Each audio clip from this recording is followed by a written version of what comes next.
भीड़ में से आप एक भी भाड़े के टट्टू को खोज कर दिखा दीजिए। मार लेंगे, सब हिंदू हैं तो जातिगत जातियां भारत में है कि नहीं वो बताए। फिर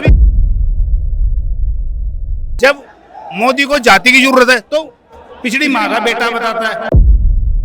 आजादी पाने की खातिर बनकर सेनानी लड़ते हैं, नहीं मिले भीख से आजादी सिर भी कटवाने पड़ते हैं।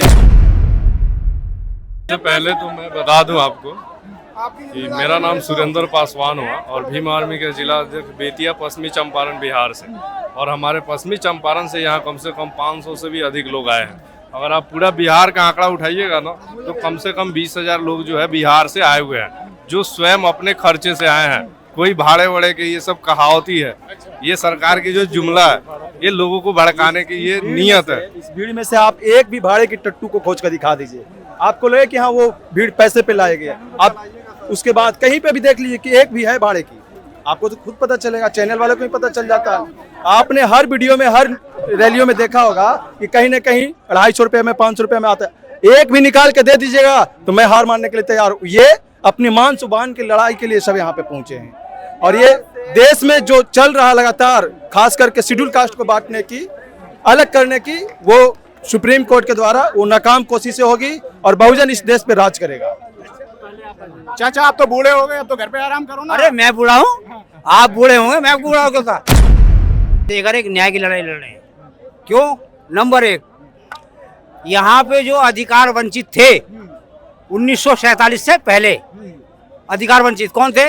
यहाँ की महिलाएं, सबसे पहले महिलाएं, मुस्लिम, शेड्यूल कास्ट और मोमडन, इन लोगों को अधिकार वंचित थे। ये बाबा साहब डॉक्टर अम्बेडकर ने इनको सबसे पहले अधिकार दिलाए।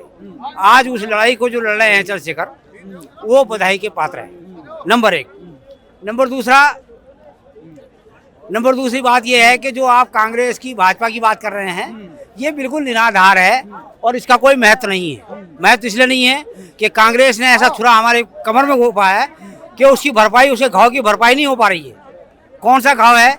कि जो हमारे बच्चे छोटे स्कूलों में पढ़ते थे, प्राइमरी में, उनको भोजन देने का जो काम किया है और कटोरा जो हमारे बच्चों के हाथ में दिया है, इसके लिए कांग्रेस जिम्मेदार है, दूसरा कोई नहीं। इसलिए कांग्रेस के साथ कोई भी नहीं जा सकता। भाजपा तो अच्छा कर रही है ना। सुनिए, जहाँ भाजपा की एक नागनाथ है, एक नाग है, एक नागनाथ है, समझे नहीं? एक जो है आतंकवाद है और एक आतंकवाद की माँ है। ये जो भाजपा है ये आतंकवाद है और कांग्रेस आतंकवाद की माँ है। ये एक आता है एक जाता है, एक आता है एक जाता है। तो कांग्रेस, अगर कांग्रेस या भाजपा के साथ नहीं होंगे तो सरकार कैसे प्रेशर बनाओगे आप लोगों पे? कैसे बदलाव करोगे आप चीजों में? हमने क्या बताया? संवैधानिक अधिकार देने हैं। किसको? महिलाओं को। महिला चाहे किसी की भी हो, उसमें कोई जाति नहीं है। वर्ग की विशेष की बात कर रहे हैं, केवल महिलाएं, पिछड़ा वर्ग जो आज गुलाम बना हुआ है कायदे का, पिछड़ा वर्ग, शेड्यूल कास्ट और मोमडन, ये अधिकार वंचित थे और इनको अधिकार वंचित करने का काम किया जा रहा है। और अब ये जाग चुके हैं। ये जो भीड़ देख रहे हैं आप ना, ये जागरूक भीड़ है, ये बिकाऊ भीड़ नहीं है। तो इसका काम चंद्रशेखर कर रहे हैं।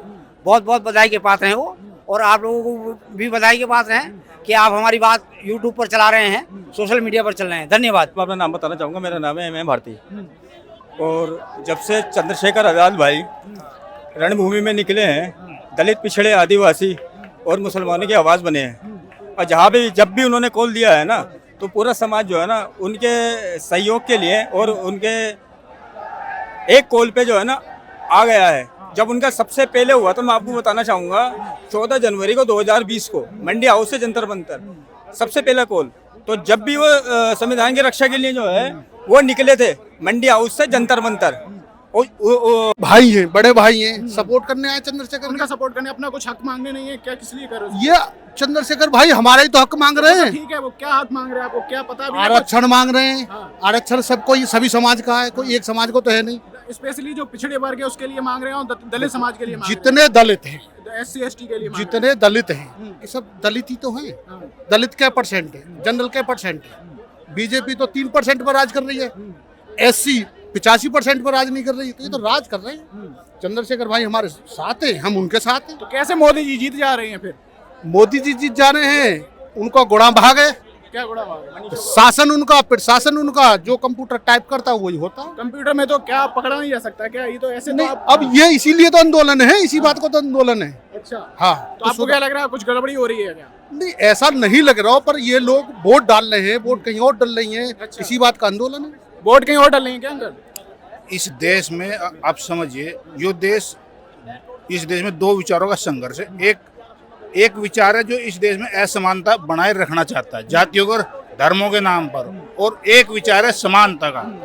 वो समानता के विचार के सभी लोग अम्बेडकर वादी हैं। वो सब तो उन्हीं दो विचारों का संघर्ष है यहाँ पर। बीजेपी तो कह रही है हम सब एक हैं, हम सब हिंदू हैं। बीजेपी, हाँ, हम तब मान लेंगे सब हिंदू हैं, तो जातिगत जातियां भारत में है कि नहीं वो बताए। फिर जब मोदी को जाति की जरूरत है तो पिछड़ी माँ का बेटा बताता है, फिर कहता है कि इसकी जाति तो होती ही नहीं, फिर बोलता है गरीब और अमीर की जाति। अरे गरीबों को ही दे दे, आप कहाँ दे रहे गरीबों को? हिंदू हैं तो गरीबों में भेदभाव क्यों है ना? वर्गीकरण कैसे? ऐसा है, मान के चलो सब भारत में हम हिंदू हैं, लेकिन हिंदू की खाई तो एक इतना भेदभाव है जिसका कोई जवाब नहीं है। अगर हिंदू है तो सब समान होने चाहिए ना। कोई भी एससी है, कोई एसटी है, कोई ओबीसी है, उनके बीच में कितना जबरदस्त भेदभाव है। क्योंकि इनका जो राजनीति है वो केवल इस वजह से हिंदू इसलिए है कि जो आदमी सोचते हैं कि हम सर्वश्रेष्ठ बने रहें, वो हमेशा सर्वश्रेष्ठ बनना चाहते हैं। लेकिन उनसे जो गरीब है, एससी तबके को नाम दे करके उनको क्या है, उनसे अपना क्या है कि हम ना फायदा लेते रहे, हमेशा अपना फायदा लेते हैं। और हिंदू के नाम से क्या इनका शोषण करते रहे, बहकाते रहे। हम लोग जागृत नहीं है क्योंकि हम सोए हुए इसलिए हैं, क्योंकि अच्छी तरह से हमको ये नहीं पता कि ये जो हमारा हिंदू का जो बोलते हैं कि हम हिंदू हैं, इससे हमारे लिए कितना नुकसान है, हमारे जबरदस्त नुकसान है। क्योंकि ये क्या है, हिंदू का मतलब होता है भेदभाव, क्योंकि हम लोगों के साथ में भेदभाव है। तो कोई एससी है, कोई एसटी है, कोई अछूत है। आज की डेट में भी सभी, आज के जमाने में ये कहते हैं अब तो भेदभाव खत्म हो गया। नहीं, बिल्कुल नहीं हुआ। कहीं भी चले जाओ, आज की डेट में भेदभाव बिल्कुल खत्म नहीं है। किसी भी ऑफिस में चले जाओ, कहीं भी चले जाओ, भेदभाव अभी बरकरार है। अगर सभी ये बोले कि हिंदू हैं और सबको हिंदू अगर बनाया जाए तो जाति व्यवस्था खत्म की जाए, सीधी सी बात है। अगर सभी हिंदू हैं तो जाति व्यवस्था खत्म कर दो, जाति व्यवस्था खत्म कर दो, सारे हिंदू हैं, फिर भेदभाव क्यों रहेगा कि ये कैसी है, कि ऊंचा है, ये छोटा है, ये नीचा है। सारी ये चीजें खत्म करनी चाहिए ना, जब तो माना जाएगा कि हम हिंदू है। आरक्षण के होने से क्या ये खत्म होगा? कि आरक्षण, देखो आरक्षण क्या है, आरक्षण तो एक बराबरी पे लाने के लिए बनाया हुआ है। जैसे हमको प्राचीन समय से हमको क्या है, देवी देवताओं में, मंदिर मस्जिदों में, इन्हों में डरा करके हमको रखा गया है। लेकिन इनमें जो निर्जीव जीव होती है, निर्जीव जो होता है, निर्जीव में कोई शक्ति नहीं होती है। एक होता है जीव, एक होता है निर्जीव। जो जितनी भी मूर्तियां हैं, जितनी भी सब निर्जीव होती हैं। अब इन निर्जीवों में किन्होंने क्या काम करा है, इनमें शक्ति होती है। और हिंदू हैं, हिंदुओं में जितनी भी निर्जीवों में शक्तियां बताई गई हैं। मोदी जी ने तो कहा तो है कि हमने रामनाथ कोविंद जी के जो दलित थे उन्हें राष्ट्रपति बनाया। अरे तो देखो, मोदी जी ने बोला है, हमने रामनाथ कोविंद जी का मंदिर में जाते हुए उनको देखा है कि उनको मंदिर में भी नहीं कुछ नहीं दिया गया। एक आपने सीन भी ऐसे देखे होंगे कि जो भेदभाव है, हिंदू वाला भेदभाव है, जब तो है ये। क्योंकि अगर रामनाथ सर्व मतलब राष्ट्रपति या सर्वोपरि होते हैं, ठीक है, और उनको क्या है, मंदिरों में मान के चलो कोई पूजा अर्चना श्रद्धा के लिए गए थे, तो उन्होंने वहाँ पर भी उनको भेदभाव किया गया है, उनको कहाँ पर वो भी है। तो ये हिंदू का मतलब है भेदभाव बरकरार बना रहे, मोदी जी ने तो कई सारे जो कर्मचारी थे, जो दलित थे, उनके चरण धोए थे। देखो वो तो एक राजनीति है ना। देखो एक चीज है, अब ये भी बोलते हैं कि हम क्या बोलते हैं, हिंदू बनाए रखो। हिंदू बनाने का मतलब है जितनी भी मूर्तियां हैं उसमें श्रद्धा बनाए रखो, और तुम जितनी भी पूजा पाठ करते रहो। जब पूजा पाठ करते रहेंगे तो हिंदू प्रकार बना रहेगा। जो षड्यंत्र बना रहे हैं वो क्या करते, पूजा पाठ कराएंगे, और जितने भी हिंदू है वो क्या करेंगे, वो पूजा पाठ करेंगे। तो ये ऐसा चाहते हैं, जबकि निर्जीव मूर्तियों में कभी भी शक्ति नहीं होती है।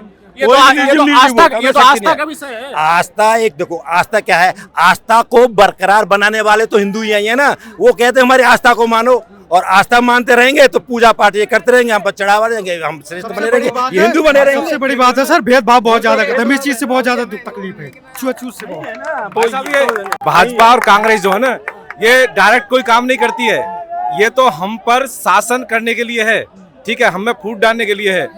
भाजपा और कांग्रेस वो काम कर रही है जो पहले अंग्रेजों ने किया था। ये तो बाहरी सरकार है, बाहरी लोगों की सरकार है, ठीक है। अधिकार न कोई देता है, अधिकार न कोई देता। ये सरकारों को उखाड़ना होगा। ये सरकार क्रिमिनल के माध्यम से हमारे समाज में फूट डाल रही है। इस सरकार को, इस सरकार की नीतियों को जो है हमें उजागर करना होगा। योगी जी कह रहे हैं अगर जातिगत जनगणना होती है तो बांग्लादेश जैसा सिस्टम यहाँ भी हो जाएगा, कहीं ना कहीं जो है एक समाज बट जाएगा और बटेंगे तो कटेंगे। ये इनका पैर खोट जाएंगे। जो वास्तविकता है ना, हमारा जो बहुजन समाज है वो 85-90% है लगभग। ये 10% जो है ये हम पर राज करे हुए हैं। इनकी पैर खोट जाएंगे।